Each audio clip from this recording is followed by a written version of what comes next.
Welcome to Family History Mysteries, a podcast that tells the stories uncovered through family history research, the unexpected stories of everyday people.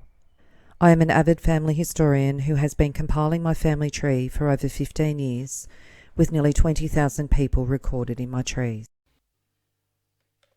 Episode 122, Kitty Rowan. Acknowledgement to Robin Waters, who wrote the story on Kitty Rowan for the Female Convict Research Centre Incorporated. The centre is an amazing source of female convict information, and they have given me permission to reference information to help create this episode. Kitty Rowan was born Catherine Rowan in Londonderry, Northern Ireland in 1792. At the age of 25, Kitty received a 7-year transportation sentence to Australia after being found guilty of stealing linen. She was a servant and had been convicted at Lent in 1819. The all-female convict ship, the Janice, departed London, picked up Kitty and 10 other Irish convicted women in Cork and docked at Port Jackson on the 3rd of May 1820. Of the Janice's convict manifest, 25 women were then transported via the Princess Charlotte to Port Dalrymple and 43 sent to Hobart Town. Kitty was part of the Port Dalrymple party, arriving there on the 7th of June 1820. Her journey from conviction to ultimate destination took 14 months, including 6 months at sea. Upon arrival in 1820, Kitty lost little time in finding a partner in Francisco Field, known as Frank, with their first son William being born on the 22nd of January 1822 in Georgetown. Frank Field was a groom from Birmingham and was a couple of years older than Kitty. His conviction was for stealing fire irons in 1817, and it saw him transported to Port Dalrymple, arriving in February 1819. Frank's convict record was not blemish-free. He was convicted of 9 known offences, mainly retailing alcohol without a licence, as well as committing a felony, refusing to pay a debt, harbouring convicts and assault. Frank and Kitty were continually short of money.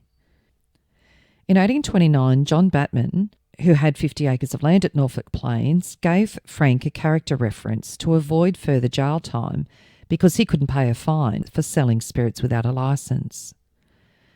The story of John Batman and his wife, convict Eliza Callahan, feature in episode 87. Frank's wheat was described as blacker and smutty compared to other wheat growers, meaning more had to be done to it to convert it into a usable form and thus was less valuable.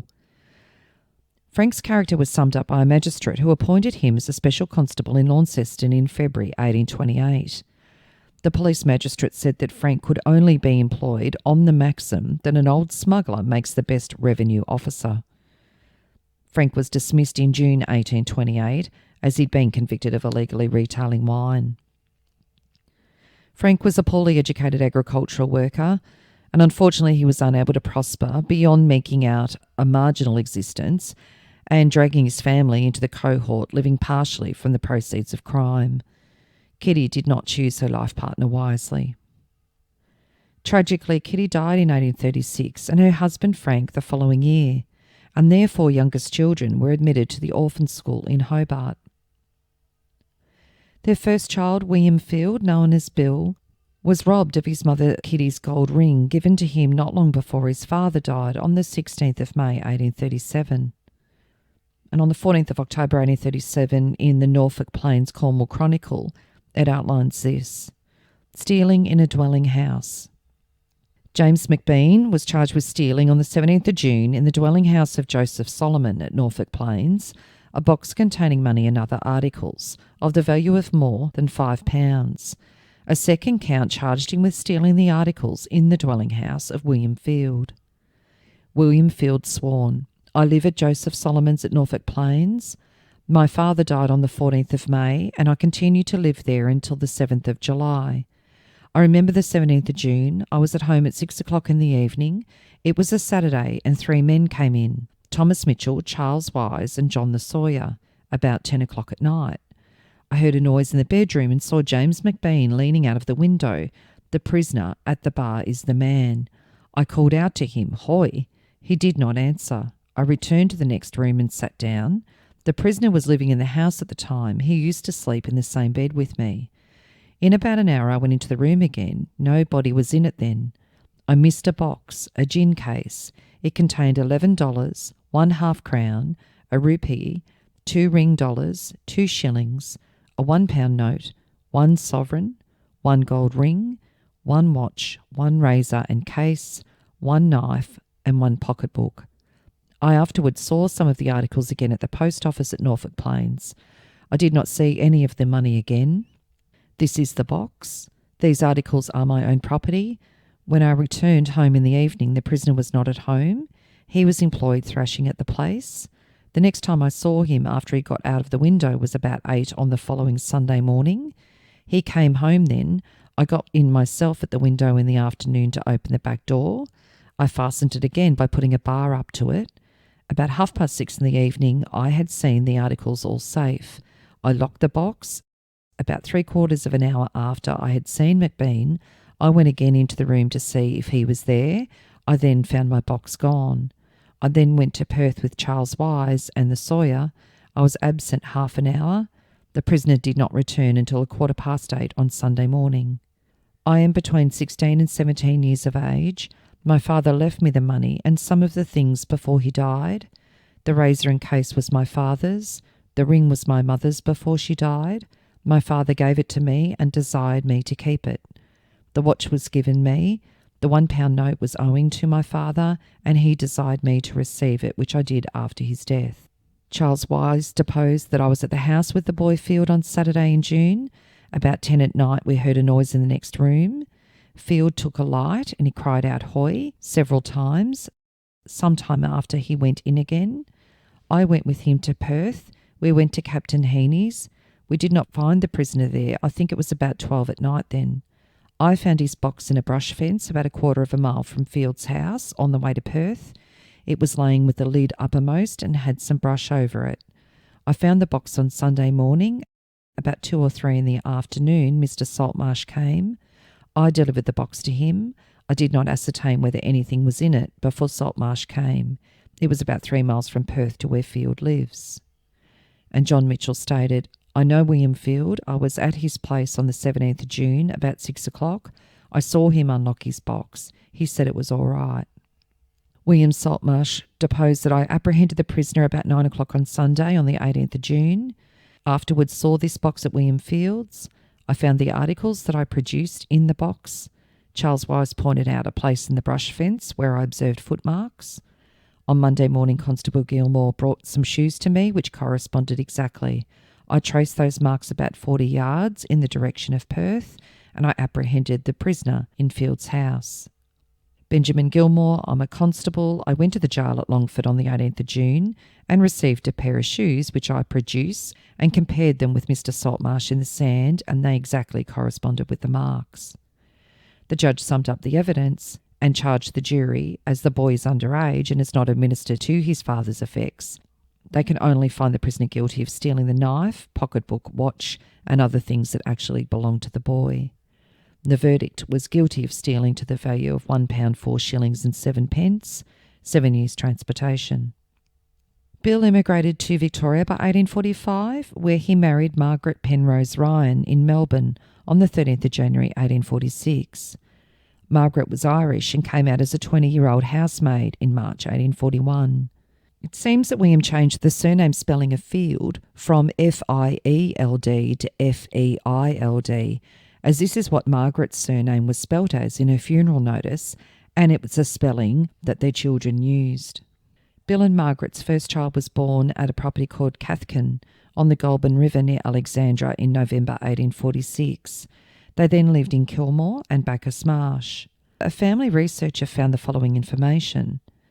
Margaret Ryan was living as a servant on the Cathkin property in the 1840s. She'd come out on the same ship as the Guard family from Cork in Ireland. William Guard was one of the lessees of the property. DNA has found that Margaret's first child, William Guardfield, may in fact have been fathered by her employer, William Guard.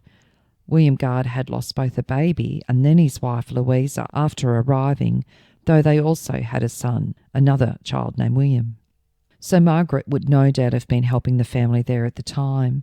Though she married William Field about 10 months before her son was supposedly born, the DNA seems to suggest otherwise. So this child, William Garfield, married Emma Simons Johnson on the 23rd of May 1869 in Fitzroy, and they had 10 children. William Garfield was a cooper by trade in his father's business and lived and traded at the corner of Mater and Gold Streets in Collingwood. He later became an estate agent. He became a Collingwood City Councillor by 1880. His name is on the foundation stone of the Collingwood Town Hall that was laid that year, and he was Mayor of Collingwood in 1881. He was one of 2 members for Collingwood in the Victorian Legislative Assembly from 1886 to 1889. However, in 1895, there is an article in the paper titled "An Ex-Member's Insolvency, Certificate Granted." An application was made to Judge Molesworth in the Insolvency Court yesterday by William Garfield of 26 Johnston Street, Collingwood, estate agent, former Member of Parliament for Collingwood, for a certificate of discharge from his debts.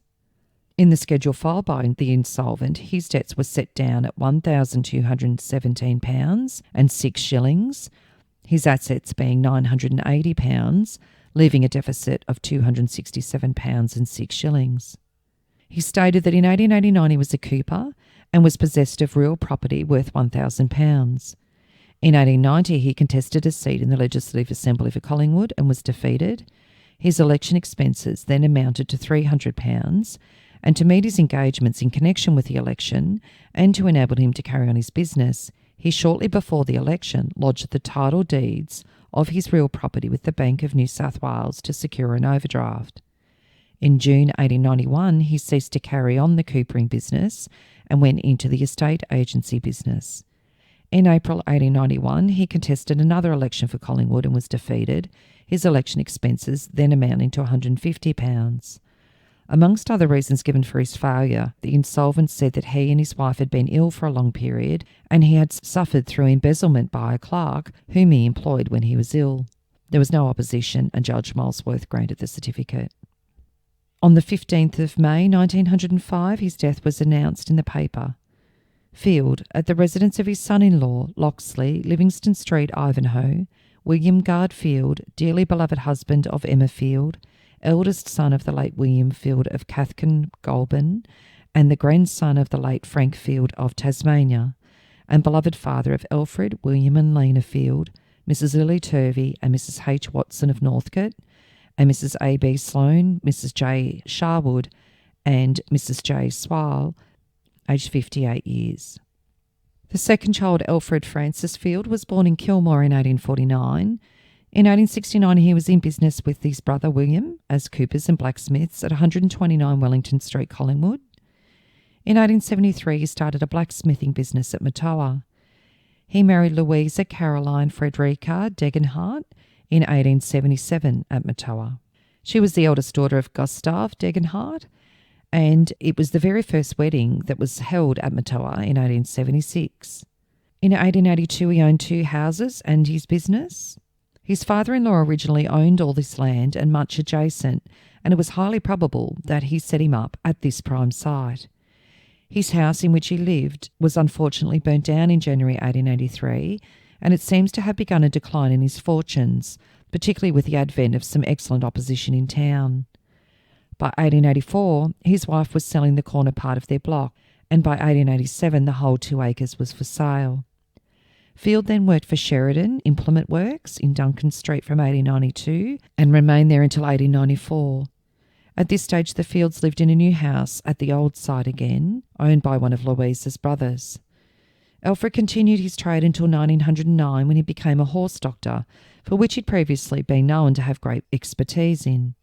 The family moved to Ballarat in 1921 for treatment of an illness suffered by Alfred. He died there that year, his wife succeeding him only by another 10 months. They had 11 children, 10 of them which survived infancy, and they were all born in Matoa. Alfred was known as a jovial character about town who was highly respected by all and recognised as an honest and upright member of the community. One of their children, Gustav William Field, enlisted in World War I and died of pneumonia in a London hospital on the 9th of November 1918, aged only 34. He was a plumber living in Ballarat prior to his enlistment. The third child of William Field and Margaret Ryan was Elizabeth Rowan Field, and she was born in Kilmore in 1851. She married Thomas Woods, an Irishman in East Collingwood, on the 8th of October 1871. Thomas was 9 years older than Elizabeth, and she died in Elphington, Victoria, on the 6th of June 1888 at the age of only 37, and they had no children. The next child was Mary Ann Catherine Field, and she was born on the 16th of May 1854 in Bacchus Marsh. The next child was Sarah Jane Maria Field, and she was born on the 15th of February 1857 at Bacchus Marsh, and Sarah married Johann Herman Seidel. They married at the United Methodist Free Church in George Street, Fitzroy. They lived in Fitzroy, where they owned a grocery business. They had 7 children. One son, Bernard Field Seidel, enlisted in World War I at Hobart in Tasmania and died in France on the 26th of November 1918 of pneumonia, like his cousin, and he was only 25. He'd married Vera Evangeline Smith in Tasmania on the 18th of October 1916 and enlisted on the 7th of November 1917. And Sarah died in Hobart on the 31st of December 1919, aged 62, where her son Norman went to live. The second child of Kitty Rowan and Frank Field was Mary Ann Field. She was born in Launceston in 1824. Mary married John Cox at the Christ Church, Longford, Tasmania, on the 6th of August 1845. John's mother was Mary Ann Lucas, daughter of Nathaniel Lucas and Olivia Gascoigne from episode number 20. Anne died of a disease of the lungs at Longford on the 18th of May 1853, aged just 28. She died at her residence, Carrick, leaving her husband and 4 small children, and 2 of those children survived childhood. Amanda Catherine Cox, who was born in Longford on the 14th of May 1847, she married John Smith in Invercargill, New Zealand, on the 3rd of December 1866, when she was 19 and John 31. They had 9 children, and Amanda died in Dunedin, New Zealand, on the 30th of August 1913, aged 66. And the second surviving child was William Augustus Cox. He was born on the 5th of July 1851 in Longford. He also emigrated to New Zealand by 1877, where he married Emily Fitzgerald Wood at Queenstown on the 26th of May 1877. They had 4 children and they lived at Cooper's Terrace, and he died in Dunedin, New Zealand on the 22nd of November 1899, aged only 48. The third child of Kitty Rowan and Frank Field was Brigida Field, who was born in Launceston in 1825. Some family trees have her death as the 18th of May 1853 at Longford. However, this is not substantiated. Their fourth child was Catherine Field. She was born in 1827 in Launceston and died aged only 9 at Longford. The fifth child, Elizabeth Maud Field, known as Eliza, was born in Launceston in 1828. After being in the care of the orphan school for nearly 4.5 years, Eliza was discharged to Dr. John Learmonth in 1841. The Learmonth family were well known in the medical field in Scotland, and they made their mark in Australia. Eliza was taken by him with his young family back to England and Scotland before returning to the Western District in 1848, and later marrying with Learmonth's support to Henry Duncan, an Englishman who was an auctioneer in Moorabool, Victoria, on the 28th of February 1849. They had 9 children together, and they moved to Wilcannia, New South Wales, around 1865. After her husband's death in Wilcannia in 1879, she then married Alfred Henry Powell in Wilcannia on the 20th of October 1881. He was 11 years younger than Eliza. Eliza died in Wilcannia on the 17th of July 1911, aged 83. The children that she had with her first husband, Henry Duncan, the first was Elizabeth Catherine Duncan, and she was born in Geelong in 1850. She married Otto Harderfeld in Talbot, Victoria, on the 20th of February 1872, when she was 22 and Otto was 39. Otto was German. They had 6 children, and Elizabeth died on the 4th of May 1898 in Talbot, aged only 48. And there was a death notice on Otto. Death has removed one of the early pioneers of this district in the person of Mr. Otto Harderfeld, aged 73 years. Mr. Harderfeld arrived in Melbourne in 1851 and shortly afterwards left for the goldfields, subsequently settling in this district. in conjunction with the late Christensen, Hadenfeld and Harkin and others, they started the famous Hoffnung mine, from which splendid returns were obtained. He was also interested in a number of other ventures in the district in the early days. Latterly, he followed the avocation of an engine driver until failing health compelled him to relinquish work, and a week before his death, he contracted a severe cold. He leaves 5 sons and 1 daughter to mourn their loss, his wife having predeceased him 8 years before. Their second child, Mary Jane Duncan, was born in Geelong on the 4th of April 1852 and died at the age of 5 from croup. The third child, Harry Hanslop Duncan, was born on the 30th of June 1854 in Geelong. There are some trees that say that he died in 1879 at the age of 25. However, this is unsubstantiated. Their fourth child, Alexander Duncan, was born in 1858 and he died in Talbot on the 9th of June 1866 at the age of 8. The fifth child, William Field Duncan, was born in Talbot in 1861. He married Sarah Ann George in Wilcannia on the 31st of December 1883. They had 9 children. By 1899 they moved to Melbourne, and by 1914 they were living in Port Melbourne, which is where he died on the 23rd of April 1919 at the age of 58. The sixth child was Louisa Mary Duncan. She was born in Victoria in 1863. She married Edward Alexander Archibald in Wilcannia in 1880 when she was 17 and Edward 29. Edward was from South Africa and he was a town clerk, and they lived at Unley. They had 5 children, and Louisa died on the 22nd of August 1943 at the age of 80. Her husband had died quite a few years earlier, in July 1918, and the obituary reads, Mr. Edward Alexander Archibald, whose death occurred at Adelaide last week, and owing to ill health he resigned from his position of town clerk of Broken Hill 8 years ago and came to Adelaide. He was educated at the Collegiate School Ballarat, Victoria. He was in the official assignee's office in Ballarat when he went to Melbourne for 4 years. From there he went to Broken Hill, and in 1874 as storekeeper on a station. In 1880 he married the second daughter of Mr. Henry Duncan of Talbot, Victoria, and settled down at Wilcannia. He then spent 2 years in Silverton, which was at that time of greater importance than Broken Hill as a silver field. Returning to Broken Hill, he established himself in business until 1889, when he obtained a temporary position in the Town Hall office, which in those days was only a modest tin structure. He was put on the permanent staff as an accountant and bookkeeper, and in 1901 was appointed of the position of Town Clerk of Broken Hill. He founded a branch of the Order of the Oddfellows in Silverton. Mr. Archibald left a widow, 4 daughters and 1 son. And their seventh child, George Wallace Duncan, was born on the 22nd of March 1866 in Talbot. He married Emma Sophia Davies in Wilcannia in 1887 when he was 21 and Emma 17, and he died in Narrandera, New South Wales on the 18th of September 1930 at the age of 63. The eighth child, Ada Alicia Duncan, was born in Talbot on the 18th of March 1871. She married Walter Thomas Dell in Wilcannia in 1888 when she was 17 and Walter 29. He was English and a butcher and a grazier in Wilcannia. On the 8th of March 1898, there was a newspaper article outlining 2 boys drowned. At Wilcannia on Saturday, a sad drowning fatality occurred 2 miles from Wilcannia in a billabong on the River Darling. 2 sons of Mr. Walter Dell, a resident butcher here, aged about 10 and 8, went for a swim and both were drowned. The elder boy only was able to swim. When the bodies were recovered, they were clinging together. It is surmised the younger boy got out of his depth and his brother, in trying to rescue him, was dragged under. There was also a magisterial inquiry into the death of the 2 boys, and it outlines the incident in more detail.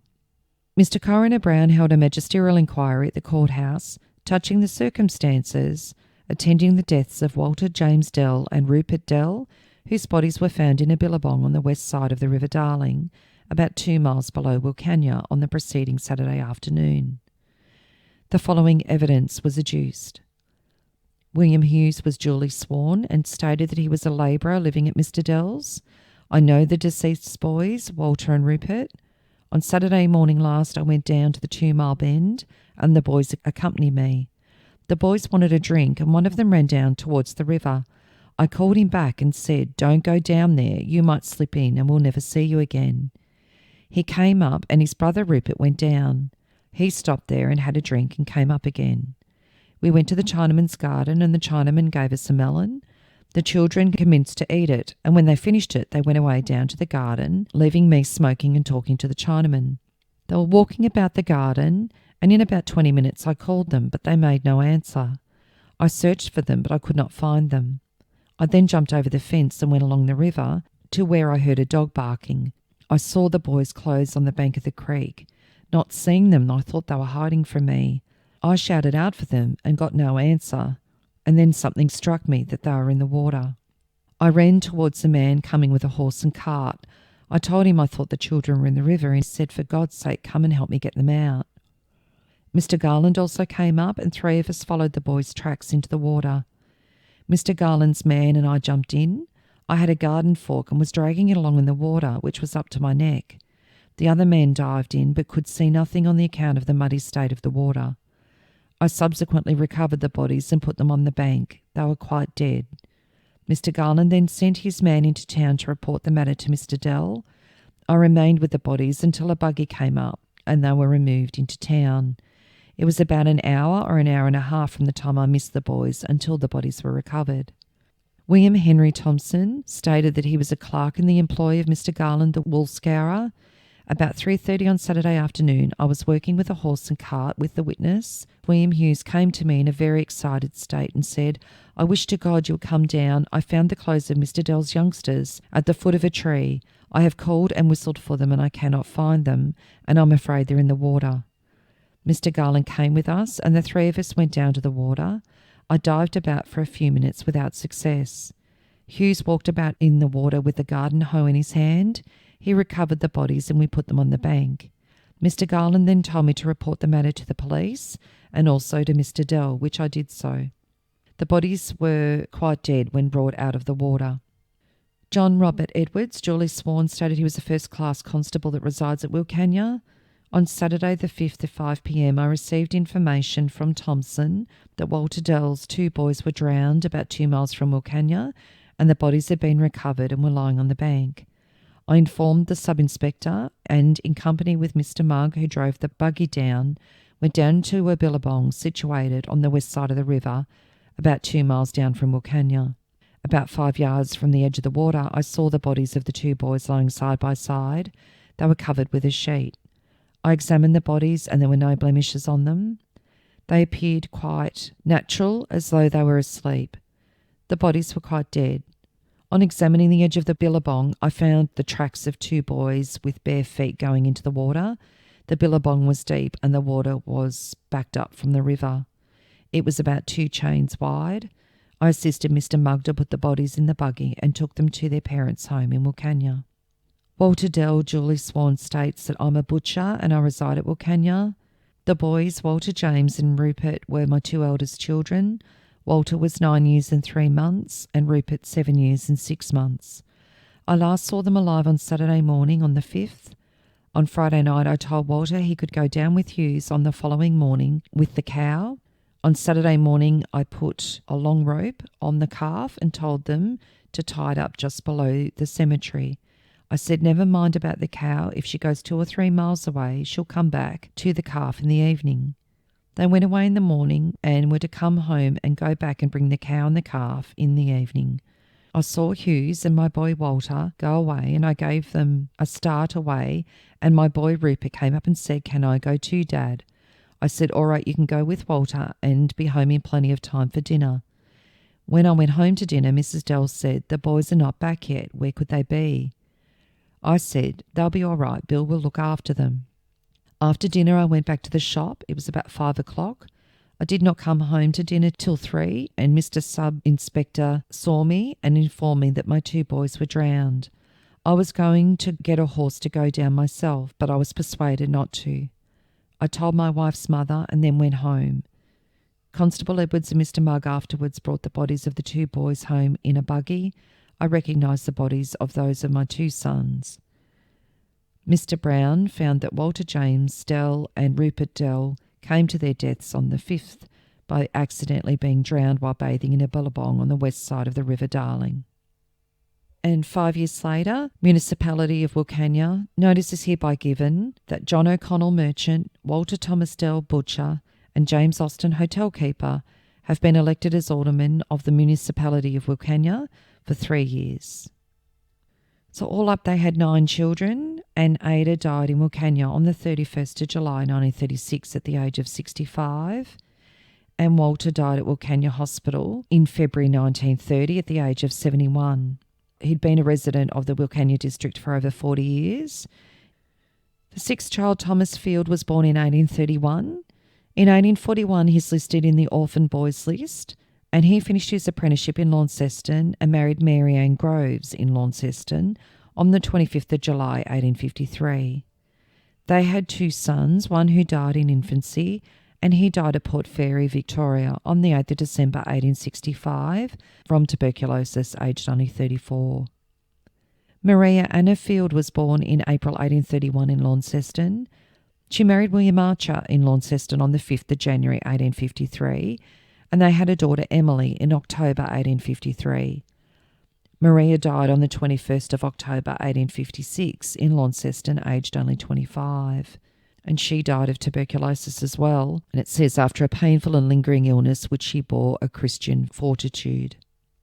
Their daughter Emily, Elizabeth Archer, moved to Victoria with her father and her stepmother, and she married William Bluff in 1874. They had 2 children, William on the 21st of October 1875 and Emily in 1879. William Bluff Sr. was charged with larceny on the 22nd of February 1877, and he was jailed for 3 months. And then in the July of 1877 was charged with having housebreaking implements and with the intent to commit a felony, and he was given a further 18 months jail. So that explains the difference in the ages of the children. William Jr. was committed as a ward of the state on the 22nd of November 1882 for a term of 7 years. It stated that he was inclined to run away. His father had deserted and was supposed to be in Sydney. William Sr. did go to Sydney. He died at Rookwood in 1913. And his mother Emily was a servant but was poor and living in the immigrant home. So William Bluff Sr. does have also a New South Wales jail record, and it states that he was born in England in 1836. So that means he was 17 years older than Emily. He arrived in Australia in 1873 and he stated his occupation as a hawker. His first offence in New South Wales was in July 1881. In October 1888, it mentions William Bluff Sr. in an article titled Pocket Picking on the North Shore Steamers. William Bluff, alias William Hobart, alias William Slater, was charged at the Water Police Court yesterday with being a suspected person found journeying on the North Shore ferry boats with intent to commit a felony. Detective Roach stated that on Saturday forenoon, in consequence of several complaints that had been made, he proceeded in company with Detective Hines to the North Shore ferry wharf on the Circular Quay. A boat had just arrived when he reached the spot, and he saw the prisoner follow close behind some lady passengers as they were in the act of going through the turnstile. After they passed through, the defendant returned to the wharf and waited for the arrival of the next steamer, when he repeated his tactics. Shortly afterwards, the witness arrested him and asked him if he had any money on him, to which he replied, "No, what do you take me for?" The witness told him, whereupon Bluff said, "You know there are several others who work the boats as well as me." On searching him, there was a sum of £3, 2 shillings and 2.5 pence. The detective, who said he had known him for 6 years, characterised him as a practised pickpocket. In 1882, he was sentenced to 12 months picking pockets, and in 1883 to 5 years hard labour for stealing from the person. He also received a sentence of 12 months at the Fitzroy Police Court in Melbourne in October last for an attempt of pickpocketing. The bench ordered him to jail for 6 months. And at this time, his occupation was listed as a tailor and that he was 52. There was a little more detail about when they arrested him, and it's titled The Game of Bluff. A man well known in criminal records as a suspect purse lifter and pocket burglar named William Bluff, alias Hobart, alias Slater, pleaded not guilty in the Water Police Court today for being suspected a person frequenting the North Shore Wharf with the intent to commit a felony. Detectives Roach and Hines saw the prisoner loafing suspiciously on the wharf named and then returning to the street, On one occasion, the prisoner was observed to throw what the detectives thought was a purse into the water. And Emily Sr. died in Melbourne on the 12th of July 1887 at the age of only 34. Emily placed a memoriam in the paper 2 years after her mother's death, and it says, "Bluff, in loving remembrance of our dear mother, Emily Elizabeth Bluff, who departed her life on the 12th of July 1887 at Melbourne. She is gone but not forgotten. Just 2 years have passed today, but the thought of her is something that will never pass away." Inserted by her loving daughter, M.S. William Jr. was placed in 2 homes at Daylesford, Victoria, from the December 1882 to January 1885, and then he was placed at Beechworth until he absconded on the 10th of February 1889. He was then placed at Wiradjuri in September 1889, but he again absconded on the 29th of January 1890. And in the Upper Murray and Mitter Herald on the 19th of February 1891, it outlines the Tallangatta Police Court briefs. And it says, a youthful criminal. William Bluff, a lad giving his age as 15 years, pleaded guilty to the larceny of £8, the property of Thomas Carey, a contractor residing at Tallangatta. It appears that the accused was working for Mr. Carey, and when sent on an errand to the latter's tent, saw the money, one £5 note and 3 single ones, and appropriated it. Carey subsequently missed the money and thought he'd lost it. However, on Bluff returning from an errand to the town, he was observed to be wearing a new pair of trousers. His employer asked him where he'd got the trousers, and the youth stated that he'd paid cash for them. Carey's suspicions were then aroused as he knew that the accused had no money of his own. Bluff left work on the 13th and, coming to Tallangatta, bought with the stolen money a horse from Mr. Newson, the manager of the Bank of New South Wales. He also deposited £2 and 12 shillings in the local savings bank.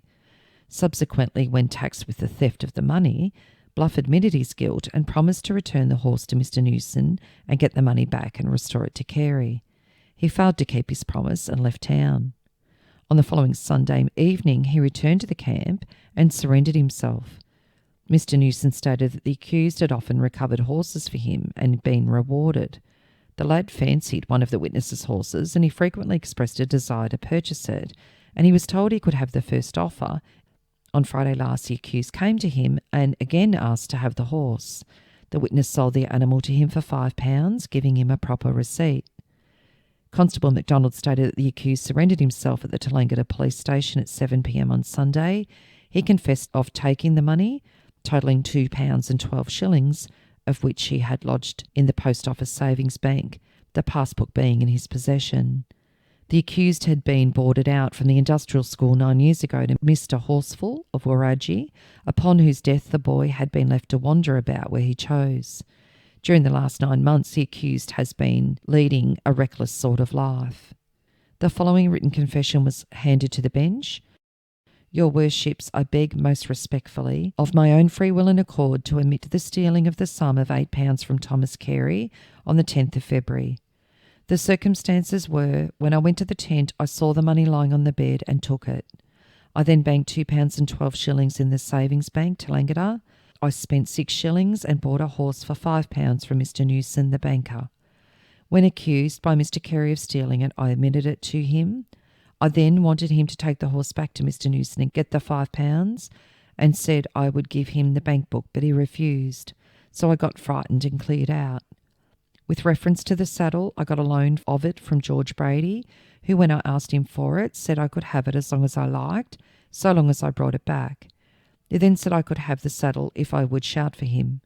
Under the circumstances, I trust your worships will deal leniently with me, as I am alone in the world and no one to advise me for good or evil. I place myself at your mercy. I am humbly your obedient servant, William Bluff. The accused elected to be summarily dealt with, and the bench, after deliberation, decided to commit the prisoner to the care of the Department for Neglected Children. An order was made for the restoration of the stolen property, the bench telling the accused that he had been very leniently dealt with, and that he should therefore do all he could to assist the police in restoring the property to the rightful owner. The prisoner promised to do so. A second charge against Bluff for stealing a saddle, valued at £3 3 shillings, the property of H.C. Peacock, of the Tallangatta Hotel, was withdrawn. William was then placed at Strathfield Saint in Bendigo on the 27th of February 1891, but it wasn't long before he absconded on the 3rd of April 1891, and it was in the Government Gazette. William Bluff absconded from his licensed service with Michael Salmon, farmer, Strathfield Say. Description: Victorian, 16 years of age, 5 foot 4 or 5 inches high, stout build, fair complexion and hair, no hair on face, wore brown tweed suit and black soft felt hat, said he would go to some place near Kyneton, had £1.15 in cash when he left. He was licensed from Melbourne. It wasn't until January 1892 where an article stated smart arrest. At Tallangatta on Christmas Day, Constable MacDonald arrested William Bluff for absconding from the Department of Neglected Children. The offender was charged at Tallangatta Police Court on the 18th of February 1891 for the larceny of the property of Thomas Carey. Owing to his youth, the bench committed him to the care of neglected children, who licensed him out to a farmer, but after being a few days there, he cleared out. His whereabouts were unknown until his arrest. He was forwarded to Melbourne. Then, on the 26th of January 1892, he was placed at Barraport, near Boort in Victoria, but absconded by the 7th of January 1892. He was then sent to another person at Barraport on the 16th of May 1892, but again absconded on the 25th of June 1892.